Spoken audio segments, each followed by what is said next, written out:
আরে চলো ভাই, কয়দিন নাম্বার 11, আজকে তোমার ফাঁসি হবে। জজ তোমার আজকে ফাঁসি আদেশ দিয়েছে, তাড়াতাড়ি উঠে চলে আসো।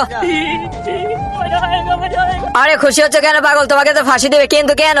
আরে তুমি যাকে ধাক্কা দিয়ে ছাদ থেকে ফেলে দিয়েছিলে, ওইটার শাস্তি দেওয়ার জন্য আজকে তোমাকে ফাঁসি দিবে।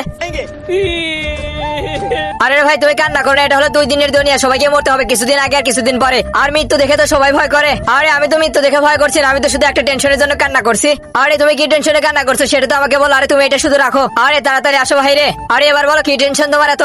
আরে ভাই আমি 5 বছর আগে একটা ব্যাংক লুটেছিলাম, আমি তো সব টাকা ফুরিয়ে ফেলেছি, কিন্তু 5,60,00,000 টাকা আমাদের বাড়ির পুরানো টিভির ভিতরে রেখে এসেছি। আর ওই টিভি আমার ঘরের কোনাতে পড়ে আছে, কিন্তু আজকে তো আমার ফাঁসি হবে, আর আমার বউ জান না টিভির ভিতরে এতগুলো টাকা আছে। আরে তুমি টেনশন নিয়ে না বন্ধু, আমি ভাবিকে গিয়ে সব বলে দিব, তুমি শুধু তোমার ঘরের অ্যাড্রেসটা বলো। আমি যে তোমাকে যে কাগজটা দিয়েছিলাম ওইটা খুলে দেখো।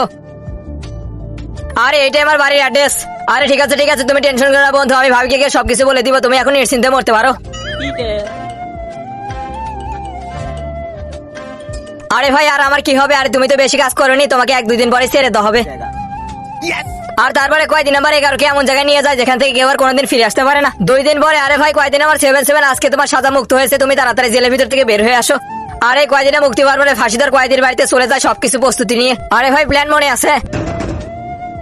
হ্যাঁ জি, কে এসেছে? জি আমরা ওল্ড কালচার ডিপার্টমেন্ট থেকে এসেছি, আপনাদের পুরনো জিনিসপত্র থাকলে আমাদের কাছে বিক্রি করতে পারেন। আরে ভাই একটা পুরনো রেডিও আছে, একটা পুরনো টিভি আছে, একটা পুরনো বালতি আছে, কিন্তু ওগুলো তো আমি বিক্রি করবো না। আরে আগে আপনি আমাদের অফারটা তো শুনুন, বললাম তো বিক্রি করবো না। আপনি কি এপিকটাকে ভালোবাসেন? তাহলে লাইক সাবস্ক্রাইব করা লাগবে না। আর যদি কাবাগরটাকে ভালোবাসে থাকে তাহলে লাইক সাবস্ক্রাইব অবশ্যই করবেন। আর যদি কিছুই না করেন তাহলে বুঝে নিব আপনি এটা। আচ্ছা 4 লাখ টিভির জন্য, 2 লাখ বালতির জন্য, আর 3 লাখ জগের জন্য। আরে আমি বিক্রি করবো না। আচ্ছা তাহলে আমি অফার বাড়িয়ে দিই, 10 লাখ টিভি, 10 লাখ রেডিও, 10 লাখ লাল বালতির জন্য। বন্ধুরা তারপরে এই লোকটাকে টিভির ভিতর থেকে 5,60,00,000 টাকা পেলো। এটা দেখার জন্য ভিডিওতে একটা লাইক দিয়ে চ্যানেলটাকে সাবস্ক্রাইব করে কমেন্ট বক্সে পার্ট 2 লিখে যাও।